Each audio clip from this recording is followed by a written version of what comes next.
World of business. Apparently, there's this is an interesting story, especially if you're a driver out there. UPS is adding 10,000 electric self-driving vehicles to their fleet. Yeah, apparently there's not much of a future when it comes to drivers for UPS. The delivery company has just announced that it made a deal with a UK-based company, a rival that will add 10,000 electric and self-driving vehicles to its U.S. fleet. Now, in exchange, the UPS made an investment in the startup company itself. Here's a quote. UPS continues to build an integrated fleet of electric vehicles combined with innovative large-scale fleet charging technology. As a UPS official, Juan Perez, released the notes, he says, mega trends like population growth, urban migration, and e-commerce continue to accelerate. We recognize we need to work with partners around the world to solve both road congestion and pollution challenges for our customers and the communities that we serve. So while the cutting down on pollution may be commendable, do you think UPS should start using these self-driving delivery trucks? Well, 10,000 of them. So what are you talking about? We have to unload the trucks ourselves now? Or are they going to be, what's this going to look like? I assume might be a smaller, more, maybe this is something that comes directly to your house with the package versus stopping from house to house to house. I wonder how they're going to do this without drivers. I've got the story there on my LinkedIn page at Todd Jeffers. In other words, do I have to get one of those back belts that they wear to keep me from hurting my back when I'm unloading the truck? Remember, lift with your legs. Lift with your legs. Not with your back. You got to squat. It's like this. Ooh. I hope you're watching. It's like this. I'm more concerned. When you reach down, what the hell? When you reach down, it's like this, Don. I want you to pay attention, man. I'm trying to teach you something Why here. are you doing this? Because you got a horrible back. Okay, I'm kind of wondering why your shirt is off and what that has to do with. Well, I want to show you the proper form on lifting a box. All righty. I learned this from my UPS driver that shows up every day. I don't even know the guy's name, but he always brings a bone for the dogs. My UPS driver. Seriously, he brings a bone for the wife's dog Marty. Maybe he and the wife got something going on. I don't know. Literally gives you a bone. He gives my wife's dog a bone. Okay, is what he does. And he taught me one day, whenever you're lifting boxes, you got a little wider than your hips. Right. Get your feet a little wider. Keep your backs like this. Are you watching? That's good posture. Like this. Very nice. And then you lift out like that. Ooh. And then you go straight up like that. That's where it got a little hard to watch. And again, shirt back on. Thank you. You low-life son of a... Thank you. Thank God that you can't see what was going on out there, folks. Now, got some interesting news when it comes to home sales in the world of business. Yeah. December was not a good month for U.S. home sales, apparently.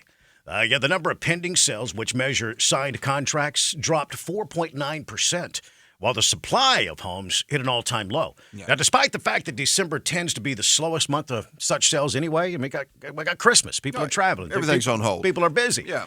Well, they're projected to rise 1% from November to December. Housing stats had soared 17% during the month, and their highest level in 13 years. Now, CNBC reports that the supply of cheaper homes for sale is the leanest, where the demand is the highest. And economists see this trend continuing in 2020. Yeah. You know, those low-end starter homes you're always talking about. Well, listen, young couples, getting started in life. Well, for example, out on here in Austin, out on Decker, there's a massive, I would call them starter homes, definitely. What would be now today's starter homes, which is more of a prefab home. There's a huge development going out there, for example. There's huge developments going on everywhere. Yeah. All around us. It's it's all relative. In other words, those numbers, maybe they were down. Yeah, it was December. It's going to be down anyway, but it is all relative. Maybe down, but still doing just fine. Thank you very much. And part of it could be just a lack of skilled labor to build the homes. Maybe. Right? Because it's going. Think about that. We talked about that Amazon, that massive 3.8 million square feet Amazon distribution center that's going up on Pflugerville near Pecan and 130. Man, once they start building construction on that, I just wonder what the ripple effect is going to be in the building industry, because they're going to swoop up contractors and construction workers, and it may slow things down in other sectors. Yeah, when you're talking about a 3-point-something million square foot building, you got to think that is going to suck up a lot of manpower, a lot of the talent. Yeah, that's for sure. And woman power too, Don. Well, and woman power, and that's fine. That is fine. You're okay with that? Oh, absolutely. You're all right with women working in construction? I really don't have a problem with that. No. Well, that's good. I thought you did. In fact, I think they're capable. You do? I do. I'm just putting that. Oh, that's so nice of you. That out there. That is so nice of you. I think I'm just throwing that out there. 624, Austin ranks 6th in an apartment list report showing that cities with the fastest growing rent. Yeah, with a 3.3% growth rates as they compared to this time a year ago. Austin just about doubled the state of the national average.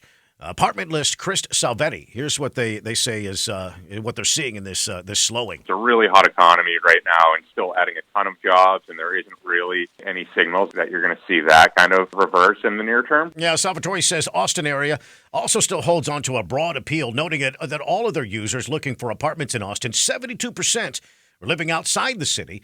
That's more than any other major metro in the country. Incredible. It really is. There's just incredible demand. Yeah, and the rents are high, and they're getting higher, and that goes for business as well. And so, but again, hey, they're coming. It's working. They're paying. It's all good. Yeah. And it's just going to keep going up. But Absolutely. the people keep coming, so what can you say? Now, speaking of business and growth, it's kind of a feather in the cap for Capital Metro. At least they're trying to, tout this. Capital Metro reaches a significant milestone after more than 3 decades in operation. CEO Randy Clark, he says the agency has now surpassed 1 billion rides. It is a big number that our community should be really proud of. It shows you how much Cap Metro has impacted our community. We're celebrating 35th year this year. Yeah, Capital Metro has grown its bus fleet from 225 to more than 540.